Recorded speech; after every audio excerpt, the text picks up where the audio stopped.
এরপরে ঘর সংসার করলেন, তার তো অনেক ভালো দিকও তো আছে। সেই দিক চিন্তা করে তো আপনারা এই তালাকের এর ভিতরে না যাওয়াটাই উত্তম ছিল। আমি বলি, আপনি একজন ইসলামিক স্কলার,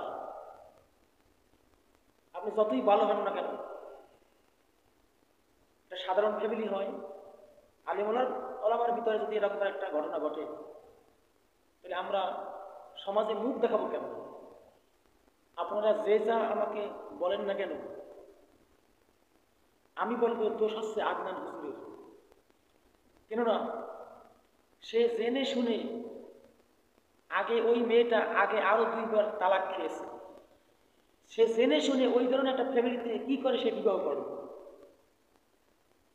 বেশি দরদ দেখাতে হয় না মানুষের প্রতি।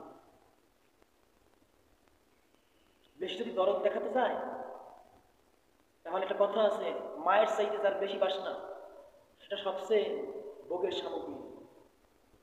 আপনি জেনে শুনে এই তালাকপ্রাপ্তা নারী, আপনি একজন আলেম,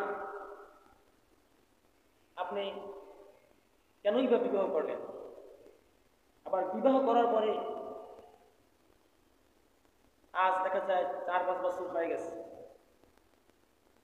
এরপরে ঘর সংসার করলেন, তার তো অনেক ভালো দিকও তো আছে। সেই দিক চিন্তা করে তো আপনারা এই তালাকের এর ভিতরে না যাওয়াটাই উত্তম ছিল। আমি বলি, আপনি একজন ইসলামিক স্কলার, আপনি যতই ভালো হন না কেন, একটা সাধারণ ফ্যামিলি হয়, আলিমুলার ওলামার ভিতরে যদি এরকম একটা ঘটনা ঘটে, তাহলে আমরা সমাজে মুখ দেখাবো কেমন? আর বর্তমানে দেখা যায় ওয়াজের মঞ্চটা হয়ে গেছে হাসি তামাশার জায়গা করে নিয়েছে এক শ্রেণী মানুষের। যা হয় নেটে আলোচনা করে, পারিবারিক ব্যাপারেও এটা থাকবে, গোপন থাকবে। আপনি যেরকমের, আপনার স্ত্রীও একই রকম। নিজেদের মধ্যে যা হয়েছে আপনারা এটা গোপন থাকলেই ভালো হতো, তা না করে সোশ্যাল মিডিয়ায় সকলের কাছে প্রকাশ করে দিলেন। আজ মানুষ কি বলবে? সাধারণ ফ্যামিলি হলে তা মেনে নেওয়া যায়।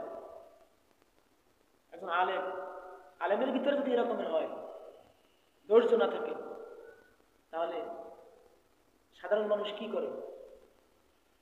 আপনি জাতির কাছে মানুষকে কি বুঝাবেন? আপনি যখন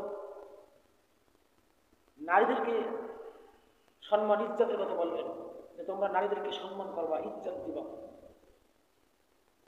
তখন আপনাকে মানুষ বলবে যে আপনার মধ্যেই তো নারীর মর্যাদা, নারীর সম্মান, ইজ্জত নাই। তখন আপনি কি করবেন? অথচ এই কাজগুলি করার আগে একটু ভেবে চিন্তে করা উচিত ছিল।